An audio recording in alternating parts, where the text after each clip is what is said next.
It's about that time, folks. It's about that time. Let me get settled in. Welcome to episode 3 of Macho Talk Sports. Today's episode was featured by Daniel Flores. Thank you so much for stepping out. Appreciate you. Today we go over preseason week 1. We go over 3 players that we're paying attention to this preseason. What's the biggest storyline to us coming out of week 1 and that we're looking forward to the rest of the preseason, watching that play out. Also, we list our top 5 teams in the NFL right now. Thank you for tuning in. Let's get right into it.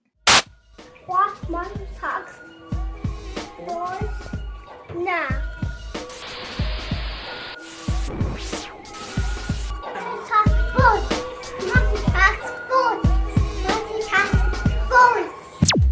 I'm here at Macho Talk Sports episode 3 with my boy Daniel Flores. Daniel, how you doing, buddy? Doing great, man. Always an honor, always a pleasure. Just enjoying life now that football's back. Football is back. Thank God. Thank God. I was counting the days. Just to be stressing every Sunday again. The privilege. Yep. That's what we live for. Just to be stressed out.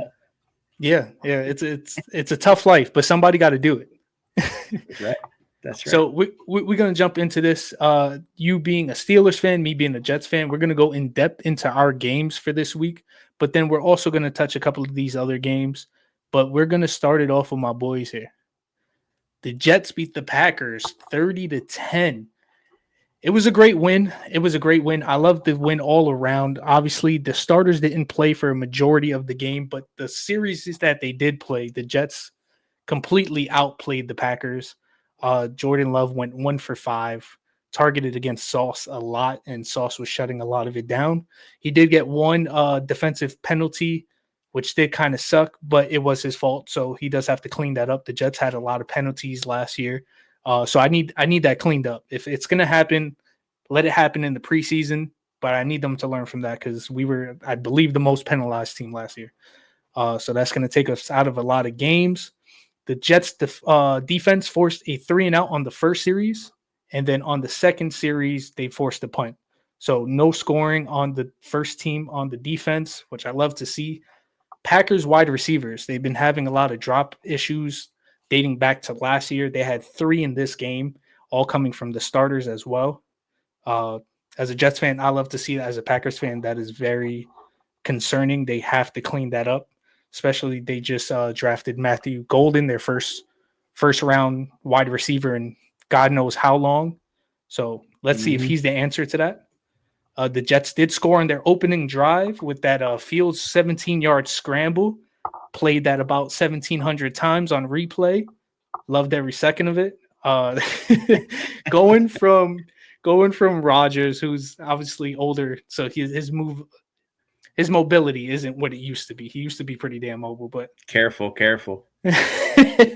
going from that to Justin Fields it's a nice change of pace. And then I did want to finish it off with Braylon Allen. Braylon Allen had a pretty good game. 8 touches, 33 yards, nothing special, but he did look like a man amongst just children out there. I think he's going to be great. I think this is still Brees's team for at least this season. Past this season, who knows? I would love to keep Reese, but if he does go, it does feel good knowing that we have Braylon Allen in the wings waiting. Also, random, but Bo Melton, wide receiver last year for the Packers, is now a cornerback. I don't know if anyone else knows that, but I'm going to just put that out there to put you guys on notice because that threw me off. It's interesting. It's interesting. He's going the Travis Hunter route, so let's see how that works out for him. Now, going into your boys, the Steelers, who also got a win. Let's let you cap this off. So, of course, if you play well your first preseason game and you win, you automatically win the Super Bowl, right? You're selected to go all the way to the Super Bowl. It's the first preseason game.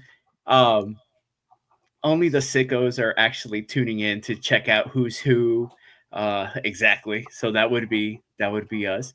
But pretty much a few things that we were looking at. It was a good start to the game. After that, it was just all bench players. The Jaguars did, however, started their starters on offense and defense, according to their coach Cohen. He said he's going to play absolutely everybody since he is their new coach. There is a new system on both sides of the ball. He just said, hey, let's throw them all out there against the Steelers' backups. Little did they know that the Steelers' backups are better than their starters. It was a fun first drive, especially for my boy Mason Rudolph. Oh, He had a great opening drive. He controlled the offense. The pocket is really what we're looking at. As you mentioned, Justin Fields, very agile. Obviously, the big elephant in the room. We had Justin Fields last year. Now we have Aaron Rodgers, and like you mentioned, he does not move. He is pure pocket passer. Um, doesn't have a lot of tread in those tires. It is his last year. So the offensive line was key. So he had a perfect pocket. Mason Rudolph did this game. And it was beautiful, beautiful to see. Um, Specifically on his throw, he had time. The touchdown throw to the big dude, the big 6'7", 265 sheesh. Darnell Ernest Washington. If your name is Ernest, you're probably 6'5" and up. Yeah. Um, it was a beautiful, clean throw, just right down the seam. Beautiful, big guy, big hands, just snagged up, um, gobbled up the catch. Pause, but He's super athletic for his size too. Like, don't get he that is 6'7", 200 and something. Like, he can fly, he could jump. He's nice. he's he's a slow starter, right? So when Mhm. he gets off his block, whatever, he can handle absolutely anybody with that frame. And then once he starts going upfield and he actually starts turning those big wheels, yeah, he's a problem. So it was fun to see him get involved, and they actually threw him the ball, which was great. Mhm. Um, but then after that, it was just pretty much all Skylar Thompson. And as you can tell by the stats there, I mean, we're obviously, winning the Super Bowl. Aaron Rodgers, who? Yeah. Who needs Come on Aaron now. Rodgers when you got Skylar Thompson going, 233 Sheesh. with 3 touchdowns, and he had beautiful dimes there. But I would say this about the Jaguars. This is a make it or break it year for Trevor Lawrence. Mhm. Um, I know it's a new coach. I know it's a new system. I know they added a few pieces specifically on offense and Travis Hunter to go alongside um, DJT, but or DJ Junior. Um, I don't see it, man. I really don't. Mhm. He's just for how hyped he was coming out of college. I still don't see Trevor being that type of quarterback. He has his moments, but he has a lot to clean up. I mean, he threw a hospital ball right down, the middle, almost got his guy killed. Um, Beautiful hit by our safety though. That was I loved it. Yeah, I loved it. That's real football. Clean, no flags, Clean. right through the chest, right through the Mhm. body, no none of this head contact stuff. Yeah. But yeah, yeah. Brian Thomas, that's the guy that I Brian wanted. Thomas, Yeah, Brian who's Thomas. that's not the person that you want to be throwing hospital balls to. He's No, kind of but important. he is. He was their offense last year. He is their Hmm. offense this year. Hmm. Um, and now trying to bring in Travis Hunter, and they made an effort to get Travis Hunter involved with a little quick screen and just a little quick route, which he probably could have broken off. But the backup defense for the Steelers held up well on that first drive. After that, it was just pure preseason football. A little bit hard to watch unless again you're a Hmm. sicko, but we'll take the win just for now. Yeah, and you make a good point with Trevor Lawrence. I mean, he was the can't miss quarterback prospect coming out of Clemson, where this was the easiest number one overall pick, and who knows how long. And now we're going into year 5 with just as many questions as we had in year 1. So this is definitely a make it break it type of year for him. I do like him personally, but on the field, there leaves a lot to be desired. Out of his 4 years, he had two pretty solid years. But yeah, I mean this is not the type of route that you would expect from a can't miss prospect. Like year Mhm. 4, year 5, you should already be hitting the ground running. And like you said, I mean, As there's a lot of questions. as a Steelers fan, we are in no position to judge any type of quarterback at this point. But this is where we are, and we're rolling with Big A Rod. So we'll see. We'll see what happens. Let's see what he has left in that tank. Then we're going to move over to this Colts Baltimore Ravens game. The biggest There was really two main stories coming out of this. The first one was on the Colts side with the quarterback uh battle going on with Anthony Richardson and Daniel Jones. Anthony Richardson did end up getting hurt, dislocating his pinky. It looks like he was able to tape it up and get back to practice a couple of days later. So maybe it's something that doesn't really hinder him too long, but there's always an injury going on with Anthony Richardson, and he's already not that good of a quarterback. So for him to lose a pinky on top of that, I don't think it's going to bode well for him. It's just the Dan, play itself. Yeah, the sorry to cut you off, but the no, play you're good. itself where he got hurt, it was literally all on him. I mean, that's year one stuff.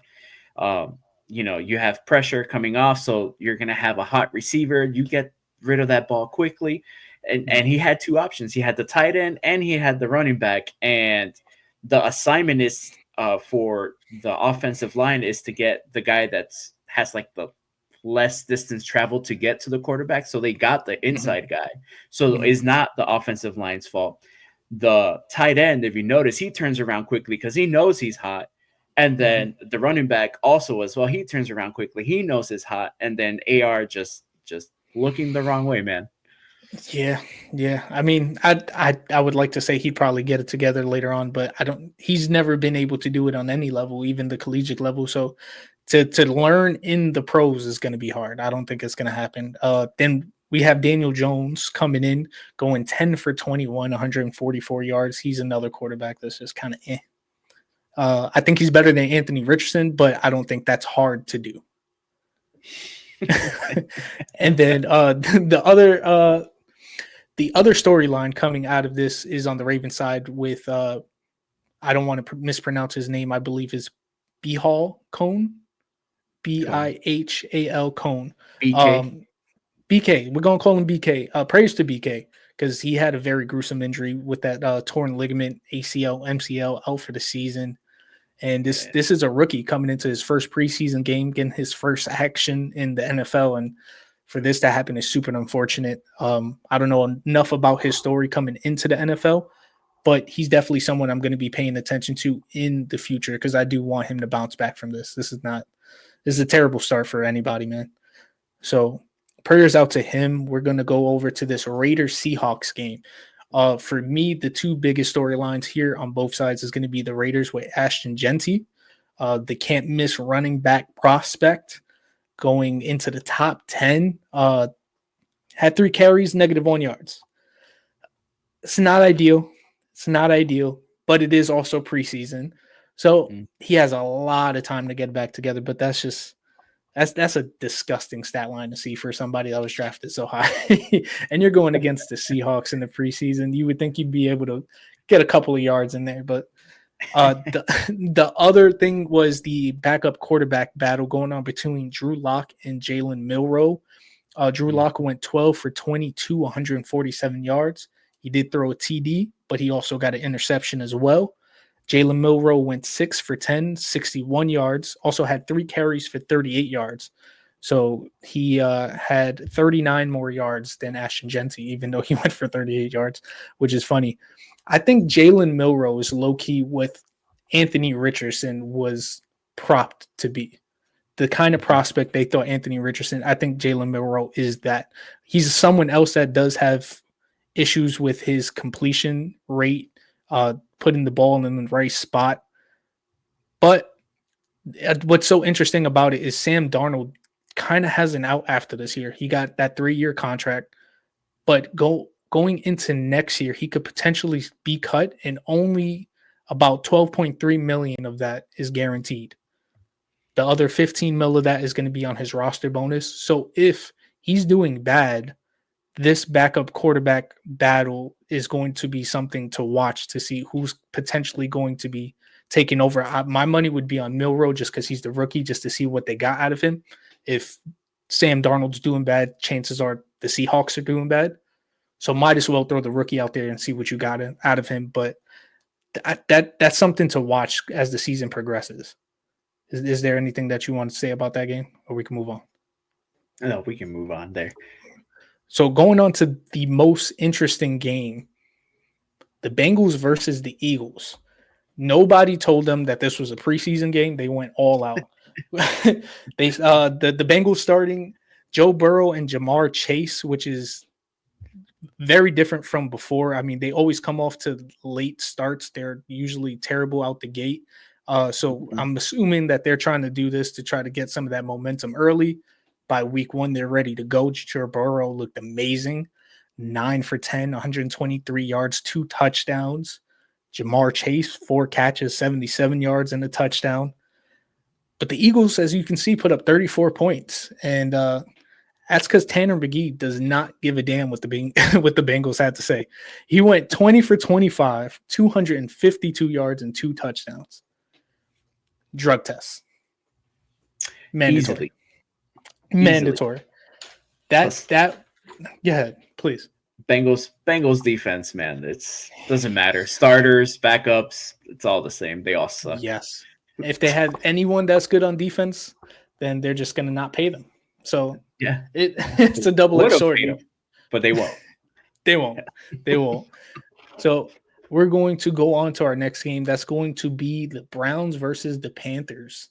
Obviously, the biggest story out of this is Shedeur Sanders.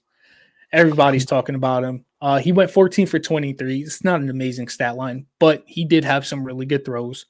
This was somebody that was a couple of months before the draft looking like a top 10 pick and then easily started dropping as the draft started coming closer and closer and ended up going into the 5th round. So to see him play really fairly well, 138 yards, 2 touchdowns, you love to see that, no interceptions. I don't want to say he had a bad game, but it wasn't as great as some people are propping it up to be. Do you think it was bad game? Again, it's the first preseason game. I mean, the Panthers are not going to be putting anything on tape as far as defensive schemes. Everything is base. Right. I mean, you're playing against guys that are trying to make the team. Regardless if it's a starter or a non-starter, it's again they're not scheming for Shedeur. As a Steelers fan, when we play them, sure, start them. Let's see what happens. Then we had Bryce Young going 4 for 6 on the other side, 58 yards and a touchdown.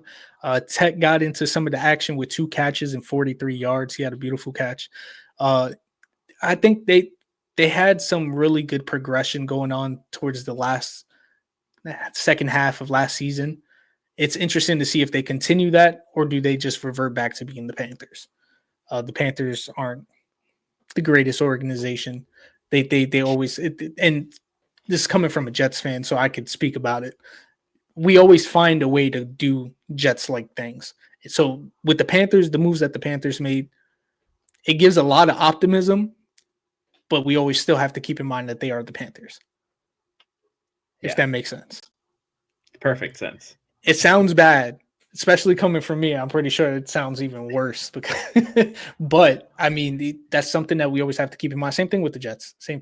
I'm not going to exclude us from that. Then I'm going to go into the Commanders versus the Patriots. A blowout, 48-18. The biggest thing coming out of this was Travion Henderson. First time he touched the ball, kickoff, 100 yards to the house. Oh. As a Jets fan, I hated to see that. Hated it. But Travion Henderson is a great running back prospect, can do everything on the field. The only problem with him is his injury history. So it is interesting to see whether they use him as a bell cow, they use him as a change of pace type of guy. Is it going to be a committee? That's very interesting to see. I don't think anyone behind him is anywhere near him to where they should be getting even close to a 50-50 split. Ramondre Stevenson's kind of cooked. Antonio Gibson, super cooked. Trevion Henderson's the future, and he's the best one out of it. So I would like to see what they do with him. And then Drake May went 3 for 5, 12 yards, 2 carries, 16 yards. Nothing great, but he limited his mistakes, no interceptions, kept it simple, kept it cute. Not too much to talk about there. So now we go into the Giants versus the Bills. Giants win 34-25. The biggest thing coming out of this was Jackson Dart going 12 for 19, 154 yards, a touchdown. He also had 3 carries for 24 yards, which was pretty impressive. The only thing is the defense didn't decide to play today. So on either side, literally 5 quarterbacks played. Matter of fact, I think it might have been 6 quarterbacks played, and literally all of them went off. Tommy DeVito went 10 for 14, 73 yards in the touchdown. Jameis Winston, 7 for 11, 62 yards in a touchdown. Let me see this Bills side real quick. They had Mitchell Trubisky coming out of nowhere, 9 for 13, 138 yards in a touchdown. Mike White, 8 for 13, 112 yards, 2 touchdowns. Shane Buechele, never heard of him before, 10 for 12 and 91 yards. Yeah, so balled out. The people that are hyping up Jackson Dart right now, let's relax a little bit. Let's relax. I think we could have went 8 for 11 in this game. So we're going to pipe down. But I do like seeing the Bills lose. So that's always a positive for me. Is there anything that you wanted to mention about this game? No, I mean, it's quarterbacks, right? New York Giants and their quarterbacks. They're trying to figure out who's who, who's what. This is definitely not the game to get hyped over. So let's just let's just keep it moving. Let's see how they do in the next one and then the following one and go from there. Go ahead, look on take it easy. Take it easy. The one thing that we glossed over when you were talking about the Steelers versus the Jags, field goal. Yeah. That field goal. Yeah, I mean, you watched it live. You want to tell me about that? Yes, yeah. So pretty much it was end of the second half, or the first half, and they just decide to absolutely go for it. So they're at the 48-yard line, wind the hell not, and this kid just absolutely kicks a absolute rocket, a piss missile, just straight down the freaking middle. It was amazing. I mean, even there, you can see the Steeler fan kind of like in that corner. He's over here celebrating. Yeah. I'm over here like celebrating. It's against my team. Dude, 70 yards. It's impressive. Shout out to their center and shout out to their holder. And then, of course, to the dude with the big leg, Mr. Cam Little. You spoke about getting PD tested earlier. Yeah, I'm pretty sure this guy was first on the list. But look at this, man. And then it doesn't go like Justin Tucker's off the bar, the NFL record 66-yarder, and then it goes in. This probably could have gone 72, 73, which is ridiculous. Unheard of. What is your thought process when you see that they're even lining up for a field goal this far? Like, did you take a little disrespect out of it, or was it just like, they're just trying whatever they can? I mean, might as well try to get points off of it. I didn't feel disrespected. I felt more curiosity, like, holy shit, this is actually going to happen. My thing is, if I was Mike Tomlin, I would have put somebody in the back to, try to receive it and let's go back. It's preseason. Nobody really cares. It seemed like Tomlin probably thought this might have a chance. Like, let's just watch. He had a fanboy moment, just like all of us. Yeah. No, I mean, shout out to him, man. Shout out to him. That was a huge kick. That was massive. That was massive. Obviously, we're not Jags fans, but it's hard not to cheer when you see something like that. Never seen before, literally. Never seen. Literally. History being made. So going over those games, I did want to go into a couple of questions here. And my first one for you is, what are 3 players that you're paying attention to during this preseason? Someone that you got your eyes on. So being a Steelers fan, I'm going to start off with one of our biggest question marks that we have again with the offensive line. I'm gonna go with Broderick Jones. Um, Big guy out of Georgia, had a lot of promise to him. Last year, he was kind of forced to play out of position on the right side when Troy um, Fontanu, I believe is his last name, I think so. got it injured and did not look great. I mean, we spent a first round pick on this guy. We expected big things out of this guy. The whole offensive line, honestly, once um, our kind of rookies went down, and it's just it all fell apart last year. So now this year, with now having Aaron Rodgers, um, that's something that we do really need to shore up. And right now, it's looking good. The preseason game, they look good as a unit. Again, there were still some moving parts. Not everybody was a starter, but they did maintain a clean pocket, like I mentioned before. And Broderick, now that he moved back to his original side on the left side as a left tackle, he looked absolutely spectacular. So I just want to see him continue that trend Mm-hmm. and going into the season and just be solid along with the rest of the guys. The next guy is kind of like twofold, and Mm-hmm. it's with the stinking Patriots, man. I don't know what the hell. I thought they were going to suck for the next 20 years, but of course, Drake May and Travion Henderson. I mean, Henderson, like you mentioned, first touch, right? First touch in the big leagues. And this dude just absolutely explodes for a Mm-hmm. 100-yard kickoff return. Um, the I don't think dude anyone is touched him. solid. Yeah. No, the Yeah. dude is he's fast, he's solid.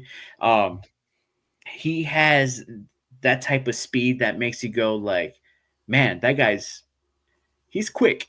He's quick. And then not only that, he has great hands. He is excellent pass protector. They may have found a guy Yeah. for the Pats there. And then the twofold is Drake May now with Mhm. Vrabel up there. Um, I know he's been getting a lot of Josh Allen comps.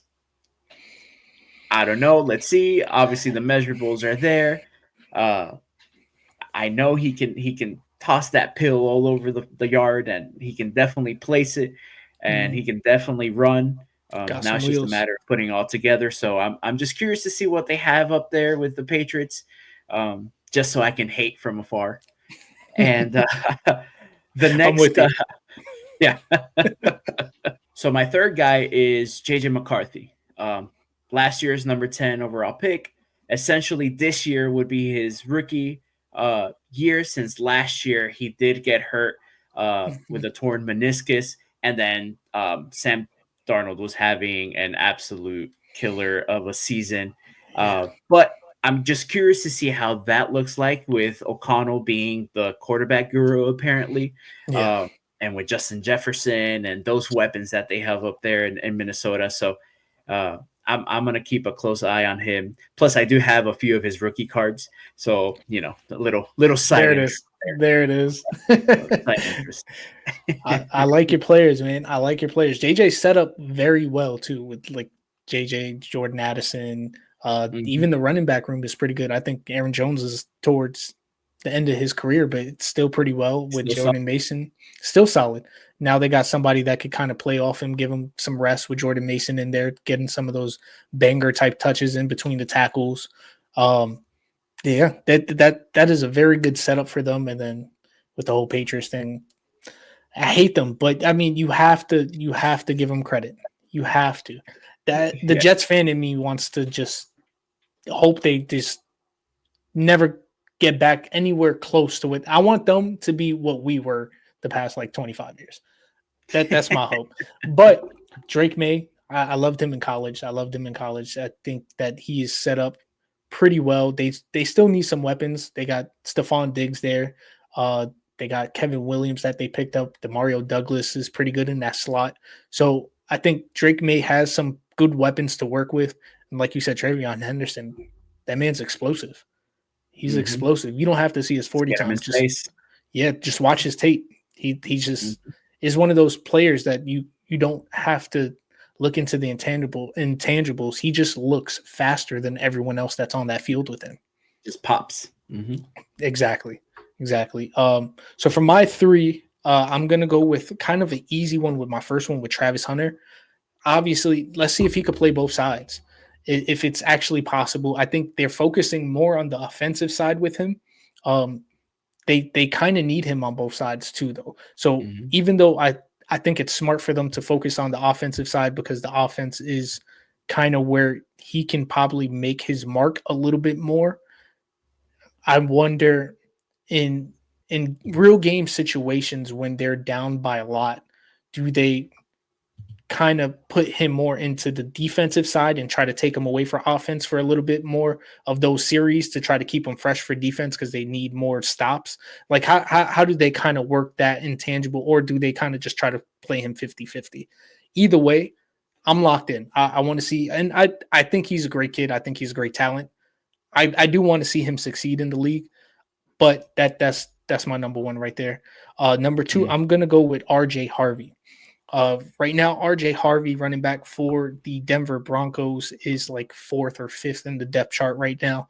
Sean Payton is notorious for putting rookies all the way down the depth chart. So I don't put too much into that, but I do think that JK could be the starter in the beginning of the season. I'm wondering to see if RJ Harvey overthrows JK and how long does that take? Because I do think that JK, though he does have a lot to give, he's also somebody that takes one wrong hit and can miss the rest of the season real quick. We've seen it Mm-hmm. happen multiple times, and he had a pretty good year with the Chargers. He had that was another offensive scheme that worked well for him. A run first defense, a run first offense, as well as a great offensive line. I think with this team, it's going to be a little more balanced with their run pass game, but they had a great offensive line. Sean Payton knows how to scheme up his running backs. He's really good at using two running backs at the same time as well, going back to Kamara and Mark Ingram.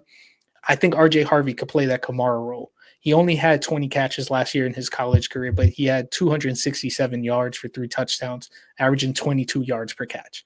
1,577 rushing yards, 22 touchdowns on the ground. He's explosive. I think it's going to be hard to keep him off the field. So I Mm-hmm. think he overthrows JK during the middle of the season, but I do expect JK to be the starter.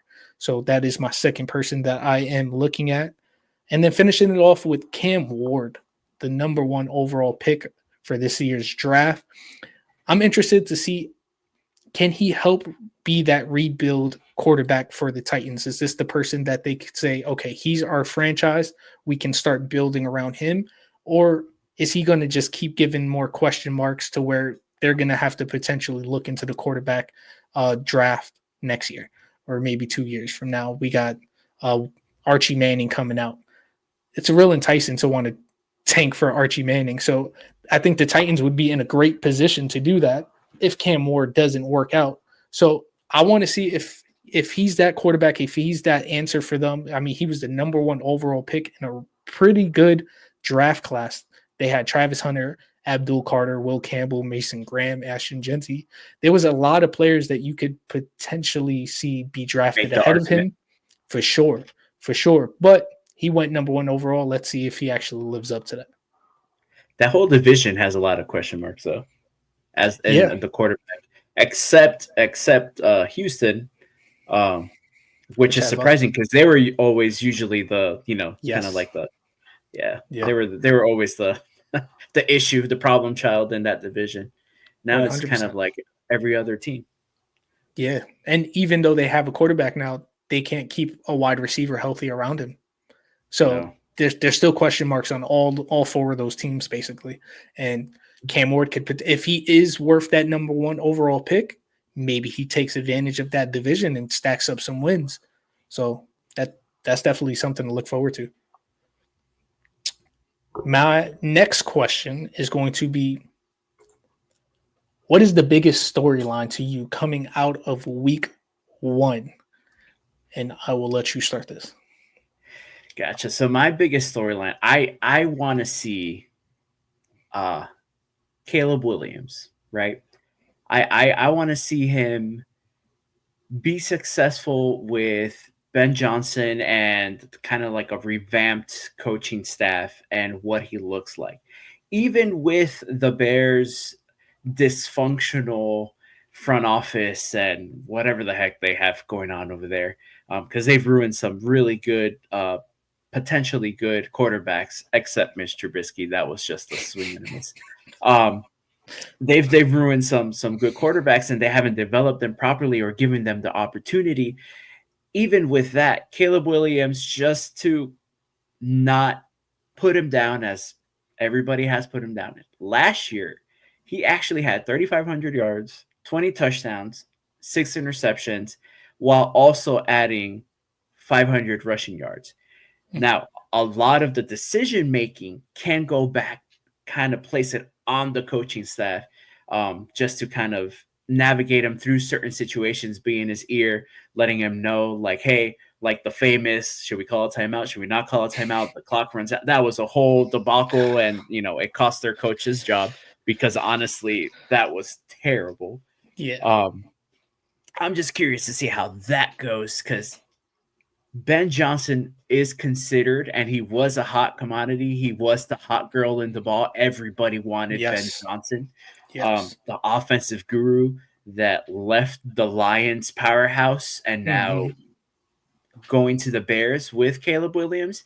And that team does have a few um, weapons and potential. It has potential. Now A it's just a lot. matter if they can put it all together. So that's really what I'm really looking for week one and beyond.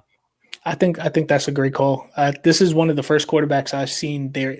They set him up pretty well, except for the coaching staff. The coaching staff was always a hindrance, but giving him some of the weapons, getting DJ Moore and stuff like that, trying to bring in Keenan Allen last year, them drafting, uh, what's his name that is slipping my mind right now, wide receiver Romo Dunze last year, and then Dude, double backing this year and getting another wide receiver in Luther Burden. So they're trying everything they can, even getting Colston Loveland, getting that tight end. So like they're trying to build around him. So he's running out of excuses. That's for sure. So if it doesn't work out this year and there's some regression going on, it's probably starting that conversation of, was he worth the number one overall pick? So I mean, of course, when you have Jaden Daniels just absolutely taking yeah. his team and making the Commanders all of a sudden they're good. Oh, Commanders they're are good. good. They're good. Yeah, And they might be coming up a little later on in the show. that's true. Their team name sucks, but the squad itself is My biggest storyline is going to be, and I kind of touched on it a little earlier with Sam Darnold and the Seahawks. With that quarterback battle happening behind him, I think it might come to fruition sooner than Sam Darnold wants. He had a great season with the Vikings last year, but that goes back to what you said with Kevin O'Connell being the quarterback whisperer.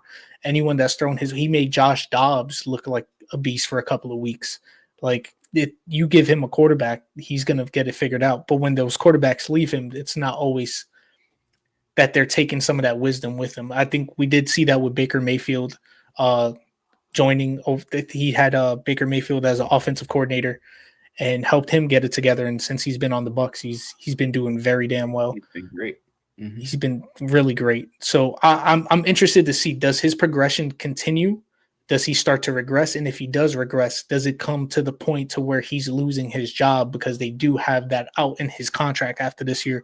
Well, they'll still eat some of that salary, but not nearly as much as guaranteed if they keep him onto the roster past the Super Bowl. I believe in the Super Bowl is when his guarantees come in 2026. So if they cut him before that, or if they make decisions before that, they can get out of that. And who's that quarterback that takes over? Is that the rookie Jalen Milroe, or do they go with the other quarterback who has a little more experience but not as much excitement? So I am interested with that. I want to see how that plays off into the preseason, not just week one, but on to the rest of the preseason. And then I also think that Jalen Milroe could potentially be what Anthony Richardson was supposed to be. I think they have very similar play styles, but I do think Jalen Milroe is a little bit of a better thrower. He has a little more to work with. And he makes some boneheaded mistakes, but he doesn't make the mistakes that's going to cost him injury. He doesn't make I those don't. type of I don't mistakes. think. I don't think he gets tired either. That's a. I heard that's Right. a big plus for a That quarter. that is a big plus. That is a big plus. I still can't believe that. Never seen a quarterback do that Yeah. ever. It's- I didn't even know they were allowed to touch their helmets. I'm not Yeah. gonna No. lie. No. But so to me, that is my biggest storyline coming out of week 1 and going into the rest of preseason. So now we're gonna get into the fun stuff. What is your top 5 teams in the NFL right now, Mr. Daniel Flores? Yes, sir. So I'm gonna go with the number one spot would be your defending champs. The Fly Eagles fly our cross state team, the other side of Penn. Mm-hmm. So Eagles number one. Then we're gonna go with our rivals. Man, I hate this list. I really do. With the Ravens number two. Then we're gonna go with the Chiefs at three. Damn, I really do hate this list. Yeah, Um, it sucks to then look we're at. going, yeah, then we're going Bills at four, and then Lions at five. Now to kind of just Eagles, obviously, they're still the team to beat until proven otherwise. They extended Lane Johnson. They did lose a couple key pieces on the defensive side of the ball, but they did still add a few veterans, so like Adoree Jackson. They still have the exciting whites, like Pat Yes. McAfee likes to call them, or what they call themselves, really, the exciting whites. So that secondary is still very, very, very good. Thank you for Darius Slay though, because our secondary needed a little help. So they lose Darius Slay, we get him, big play Mhm. Slay. Um, but all they have to do is literally this: just hand off the ball. Saquon goes about 70 yards. If not, he'll go 69 yards. Giggity. And then all they have to do is right. Let's just everybody just start pushing and Tap do a that little ass. tush push. Yeah, tap Yeah, that ass, tush push, ball push, booty push, whatever you want to call it. It works. it It works. did not get banned this off season, so they're going to continue doing it and be great at it. As annoying as it is, but nobody can stop them. Now at number two, I do have the Ravens. I have a hard time talking great or good about the Ravens, but I'm going to say it anyways. Their roster is stacked. Lamar Jackson is very, very freaking good. Two-time MVP, can absolutely run all over the place. And then last year, he proved that he can be a pocket passer. Now, with them, I don't care how stacked their roster is. Prove it to me in the playoffs. They haven't so far. But That's true. I'll still leave them at number two because they are that good that they could win the whole thing. Um, it's just putting it together. Yeah. Now at number three, we have the same old Chiefs. Um, last I checked, they still have Patrick Mahomes. They still have Travis Kelsey. They still have big Andy Reid. Um, I still heard he still celebrates with a burger every time he wins. How could you not love that guy? Yeah. Um, the Chiefs are still the Chiefs. If they can figure out their offensive line issues, they may be on the same trajectory when they lost that Super Bowl to Tampa, where that offensive line just completely fell apart in the Super Bowl. Yeah. They did get destroyed almost the same way, but not really. That defense got destroyed as well. Yeah. In this Super Bowl, so they may come back with a little bit of a vengeance if they figure things out. They have the pedigree. They're this generation's New England Patriots. As much as that sucks, they are a formidable force, and they're going to be for quite a while. Number four, I do have the Bills. The Bills took out the Ravens in Hmm. the playoffs. Um, they have the MVP, even though that's highly debated. Um, Josh Allen is that dude, regardless of who's on the field. Um, they still managed a way to win. They were scrappy. That defense was actually pretty solid, even with their Mhm. secondary being a little question mark. And last year was technically the year where the Bills were going to fall off a bit. Mhm. Um, but all of a sudden, here we go, and they did what they did, Yeah. and let's see what happens this year with a few additions. They still have question marks at the receiver position, just Yep. because there's been so many injury related reports coming out of that camp, and it feels like it's all their receivers. Yeah. But Coleman, Moore, Shakir, and then they signed Palmer, which was very good for um, the Chargers. Um, Kind of coming in, and let's see what that offense kind of looks like. And then the Lions. So the Lions would be the team that I probably would have had a lot higher if it weren't Yeah. that they just lost their offensive coordinator and Ben Johnson, and then their defensive coordinator, which Torres is very happy that they did lose Thank God. that DC. Yeah. And then honestly, it's maybe they didn't make a splash move, but they did lose everybody on defense last year, and just with everybody returning back this year, they're still really, really good. They run the ball well. Jared Goff is not Jared Goof. He's he can actually win a few games, as Yeah. he can probably lose some, but technically we'll see how he looks like with a different offensive coordinator. But they have those boys playing up there very, very well, so that pretty much just rounds out my top five. That's a great top five. It is a great top five. Like you said, it's hard to see those names because obviously we're not very fond of some of those teams, but it's hard to debate it. It's hard to debate it. We're gonna have a very similar 1 through 5. So for me, I also have the Eagles number one, defending champs. The defense is still sick. The offense, Saquon Barkley, AJ Brown, Devontae Smith, they just have weapons for days. Um, it it's harder to make a case for them. I don't know how to say it. Honestly, it's just hard to make a case against them. It really is. As much as I want to put other teams ahead of them, it all came together. They did end up. It's funny because with the Lions, you said that they lost their offensive coordinator and defensive coordinator. The Eagles went through the same thing a couple of years ago, and when that happened to them, they did also take a step back. But as you can see, it seems like they figured it out pretty damn well after that. For me, I have the Chiefs number two, Patrick Mahomes. Nothing much else to say. As Mhm. much as we want to count them out, as much as we want to pick apart their roster, when it comes down to playing, they find a way. They find a way. I got the Ravens number three.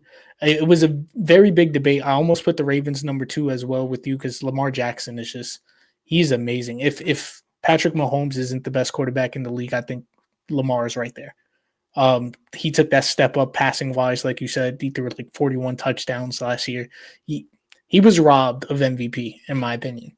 If you if you put those stats back to back, it's he's wiping them down, and that gives me the rest of my list with the Lions at 4 and the Commanders at 5. I took the Bills off. I don't think that the Bills are as good as their record usually shows, which is weird to say because I mean you win 13 games. It's like how do you call them a bad team? I don't think they're a bad team, but I think they're a beatable team. Their weapons aren't as good as most of these other teams that we're talking about with the Lions, the Commanders, even the Ravens, the Chiefs. Like Josh Allen is that offense. If Josh Allen takes any little slight step back, I think that's it for for the Bills. The Lions, what you said with them losing their offensive and defensive coordinator, almost made me put them at 5. But because of that roster still kind of staying the same and how great that they played last year, I until I see it, I have to keep them at number 4. Um, Mhm.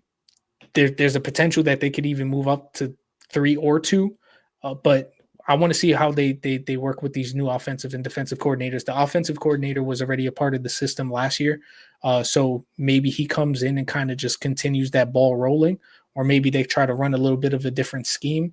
Only time will tell. And then the Commanders, I got them coming in at number 5 as my surprise team.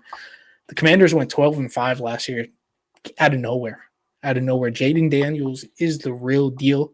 They were kind of holding him back a little bit in the first couple of weeks. They weren't letting him throw as much. Once he kind of, I guess, proved it to the staff, I don't know if it was Cliff Kingsbury or who he had to impress, but he impressed them and just went off after that. The Bills also lost Von Miller and went to the Commanders. I think that's a big plus because their defense was, I don't want to say suspect, but it was probably their weaker half of the offensive defensive side. So that does help beef up their defense. I think they're going to surprise a lot of people. It's going to be a little harder to surprise them because now they're kind of expecting it. Mm-hmm. But with adding Debo to that offense, who's very injury prone, but doesn't need to play the same type of role that he was playing in San Francisco, where he was touching the ball a lot, they could kind of have him take a little less touches to be a little more efficient. And I think that Cliff Kingsbury is going to scheme him up very well. I think the Commanders coming in at number 5 sounds crazy, but once the season starts, it's going to be hard to debate it. No, yeah. I mean, the Commanders are definitely worthy of that spot. I'm worried about the sophomore slump, but that defense is the real deal. They do have key pieces in key positions. The offensive play calling there is something that I wish the Steelers had. But whatever. Year 2, Arthur Smith. Let's see what we do. It's depressing, but it's okay. Let's hail to the Commanders. So let's see what Commanders. They can pull out this year. It's such. I'm gonna take this off. It's such a difficult conversation because having this conversation while preseason's still going, obviously injuries are still gonna occur. There's gonna be people that break out that we're not expecting to break out right now. But I think these are solid lists. It's hard to take any of these teams out. The Bills, even though I made a case against them, seeing them in the top 5 doesn't surprise me. They're definitely one of those top teams, as I would know. I have to see them twice a year every year, and it sucks every time. But they play their ass off. Josh Allen plays his ass off, even with his weapons not being as great as most of these other teams. He still finds a way. Like you said, they are experiencing some injuries on the wide receiver room, which was already kind of thin. Khalil Shakir was pretty solid for them last year, but his numbers weren't popping off the page. But he was consistent. Keon Coleman could potentially take that next step up. He came into the system kind of being somebody that needed to be groomed a little bit. He was a little bit raw. So maybe in the second year, he kind of pulls it together. He does have some pretty good talent, so I could see it happening. But this is going to be a great season, man. It's going to be a great season. Well, what do you predict with your Steelers? How do you think your season is going to go? Well, the easy will be 9-8. Right. That's just the 9 or 8, 8 or 9. Yeah, that you just lock it in. I think even Vegas already knows that's just a lose for Vegas. Don't bet on the Steelers not being 9-8. Doesn't matter who's quarterback, but it can go good, it can go terrible. My hope, and that's why we tune in, that's why we watch, is that Aaron Rodgers can, just one final hurrah. I'm sorry it didn't work out for you, Torres, but maybe 2 years removed from his Achilles injury. And with an offensive line that can probably stay together, and the play calling and all that needs to improve. But if they can somehow put it all together on the offensive side of the ball, then I think we should be all right. We should be okay. I'm not going to sit here and say, oh, we're going to the Super Bowl. I just want to win at least one playoff game. I haven't experienced that in a while. I like the realisticness. That's important. That is very important. I think with Rodgers coming into your team, leaving our kind of a mess of a coaching staff, he's in a very established system over there in the Steelers. You guys have a certain way to go about your business, and I think it kind of aligns with him a little bit.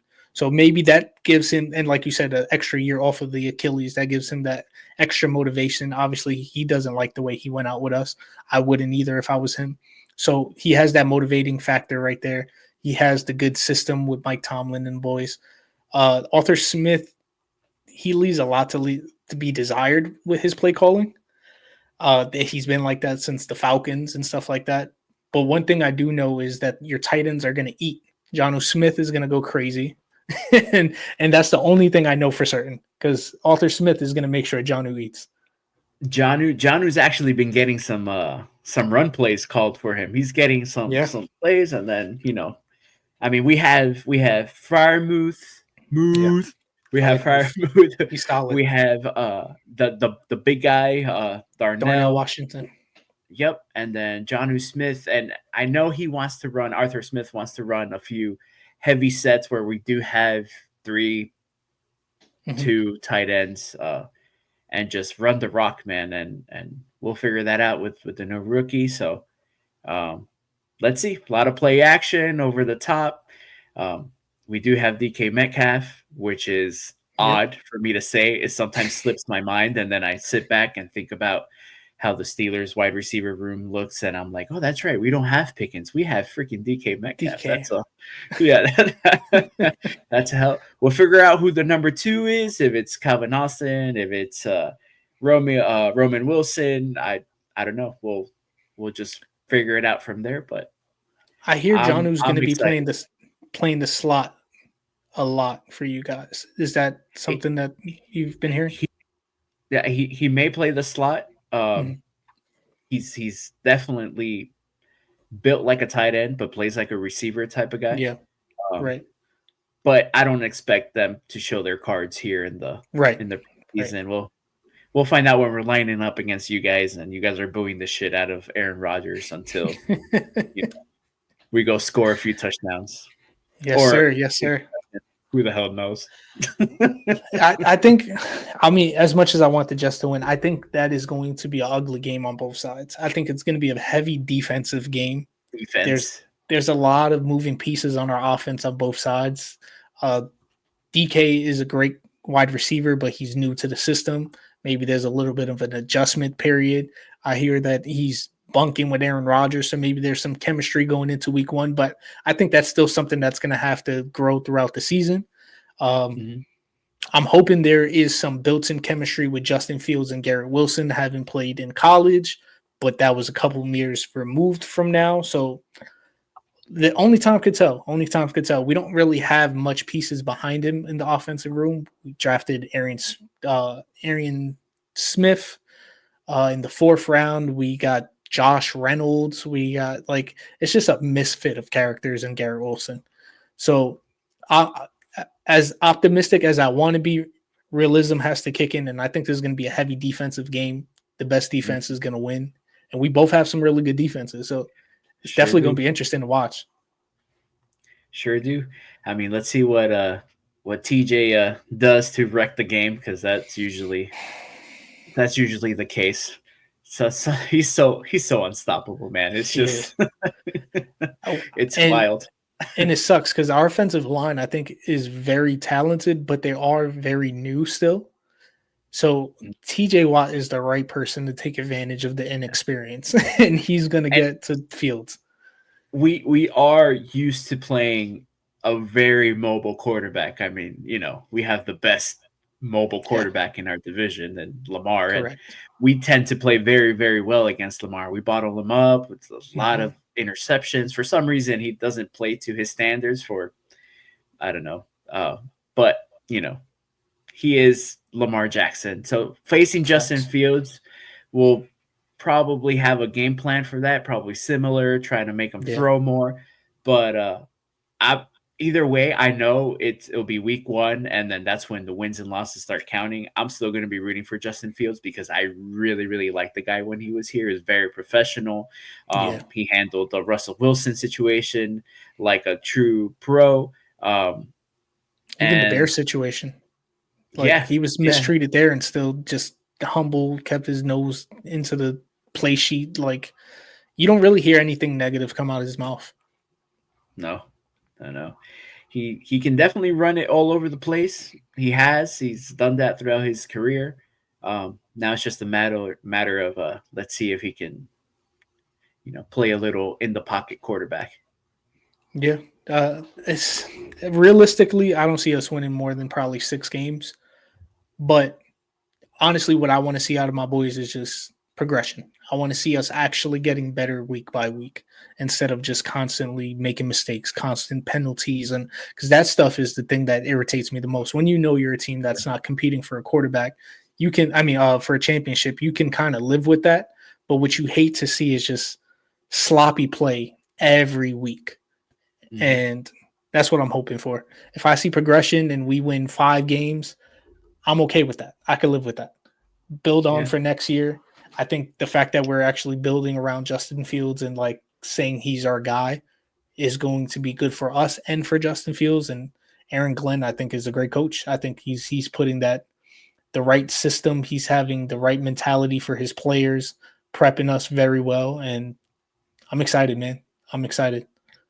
yeah. But Aaron Glenn can definitely he has his work cut out to build a culture there. He's in New York. I mean, mhm, that's a lot of pressure that comes with the job.